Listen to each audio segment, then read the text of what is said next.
जब कन्हैया 5 साल का भइला, माई जशोदा बड़ा मने मने खुश भइली। 5 साल के बाद भइल का मास्टर,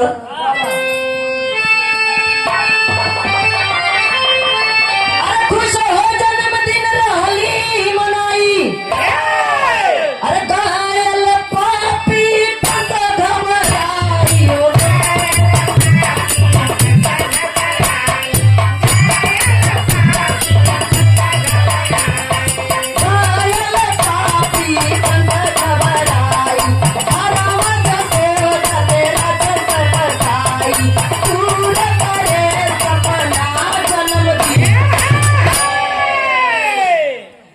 जब कृष्ण जी इधर 5 साल का भैले भैया, जशोदा मैया और बाबा नंद बड़ा खुश भैला। कृष्ण भगवान का जन्मदिन मनाने के कोशिश कैले हुआ। इधर कंस के पता चल गया कि कान्हा जी का जन्मदिन बा, जैसे आज बबुआ के जन्मदिन मनावल जाता, वैसे जब कंस के पता चलल हा तब उनके दरबार में राक्षस के पठौले हुआ। और राक्षस रहला कौन भैया?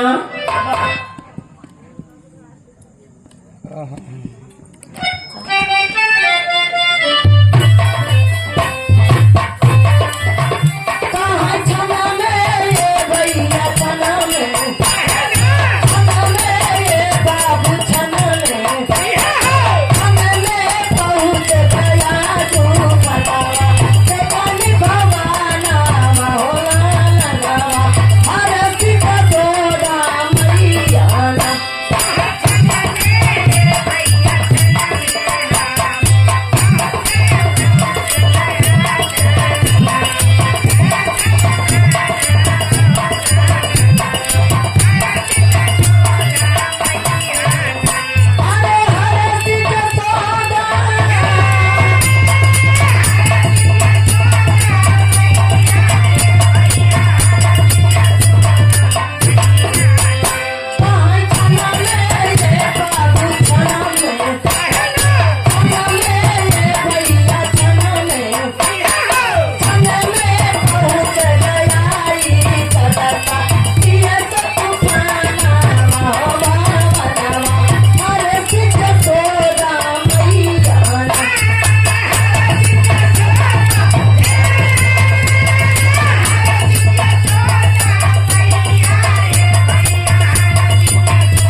जब राक्षस पठौले हुआ भैया, जाके जलसा में बाधा डलले हुआ।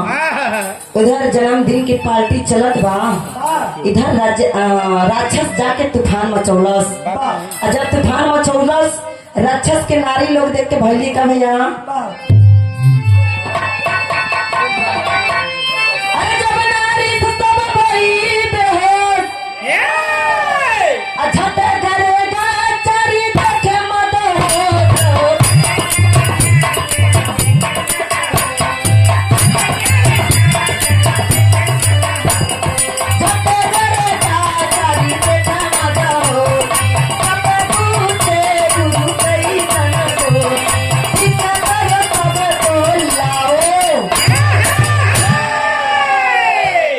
इधर भैया गर्गाचारी पहुंचल हुआ जलसा में। उनकर रूप जब नारी लोग देखली भैया, जेल लुहा जुटा रहल, देख के सब बेहोश हो गई। इधर भगवान कृष्ण कन्हैया को माया मने मन उनसे बतिया लेला, कहे गुरु ही का कैला? गर्गाचारी कहत हुआ कि हम का करी, देखते ही सब बेहोश हो गई। तो हम तो है टेलर है, कहे कि सुना कन्हैया जी कहला कि इनके होश में लावा। भाई का मास्टर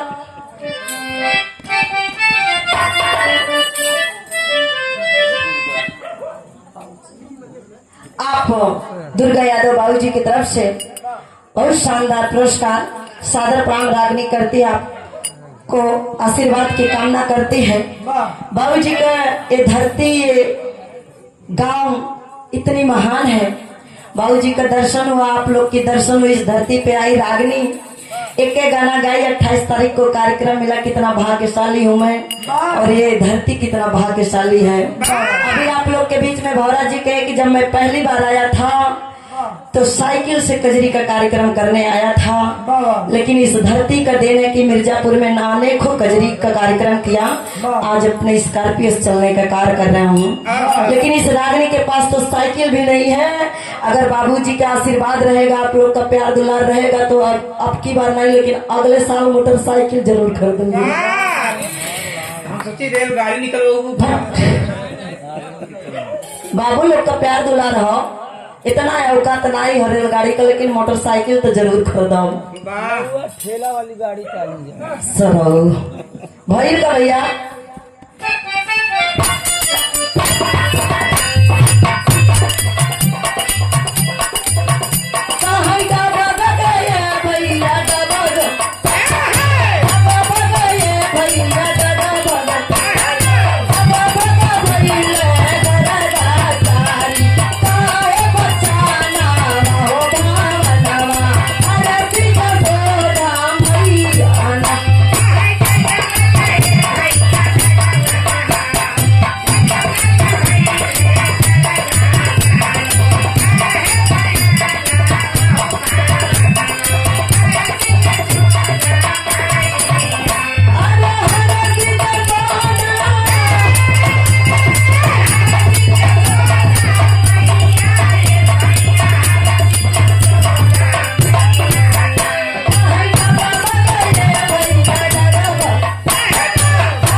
गर्गाचारी भगवान कृष्ण जी से एक वचन कहला।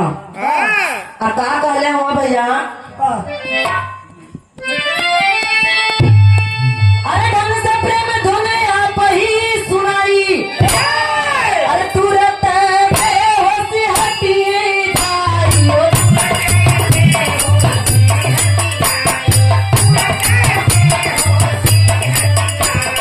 तू रहते होती हटिए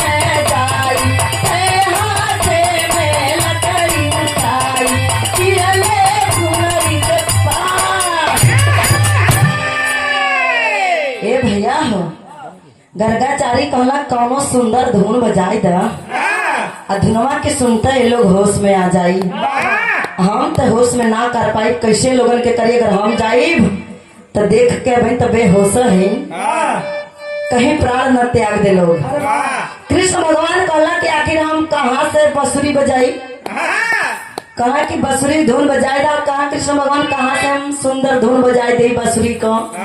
भैया का मास्टर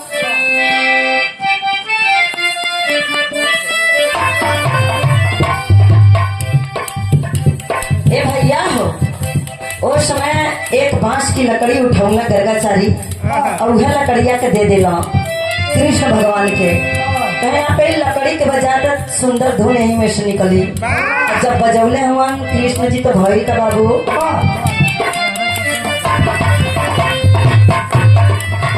कहाँ धीरे भैया धीरे धीरे बाबू धीरे धीरे, अरे धीरे धीरे उठ के बैठ जाना माजा माना हो बावना हर सीता जोड़ा मैया।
वही बादशाह के लकड़ी के जब बजौले हुआ तब सब मेहरारू उठ के बैठ गई।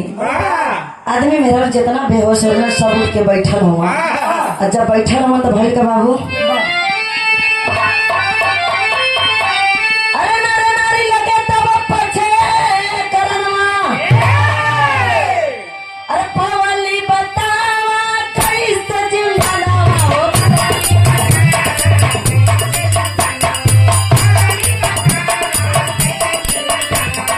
पवली बतावा कैसे जिंदलावा और बताए है रतनवा बोले बतारानी नामो।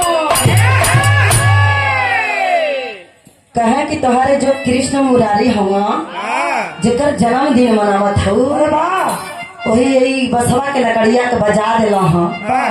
और तो लोगन बेहोशी से उठ कर होश में आयल हूँ। इन्हीं के शक्ति बा, इन्हीं के जो कुछ बा, इन्हीं के दिन बा। बाहर कान्हा जी की माया नारी लोग उठ के बैठल है भैल का मास्टर बाद में।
तब वो माई यशोदा के विश्वास ना भइल।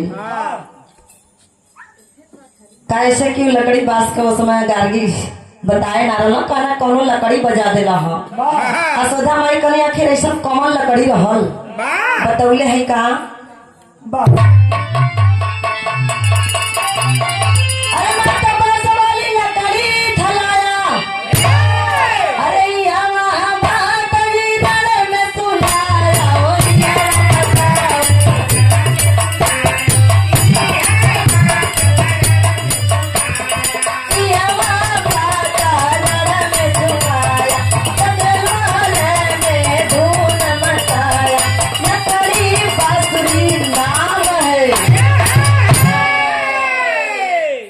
यशोदा मैया जब सवाल कैली तब कहला कि बांस का लकड़ी हो एक बंसुरी बना के बजा देना यही से नाम एक बांसुरी रख गई।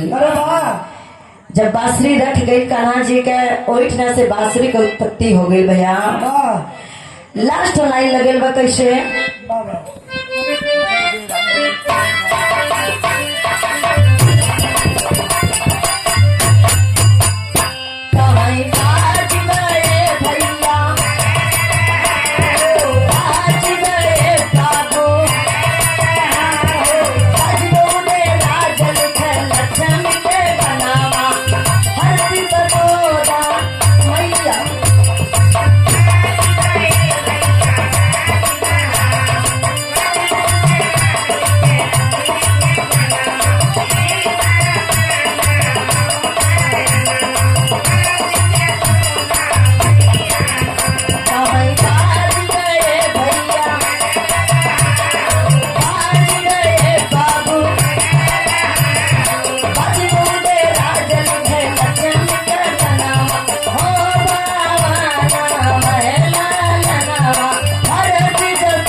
आई एक छोटा सा कहानी और आप लोग के बीच में।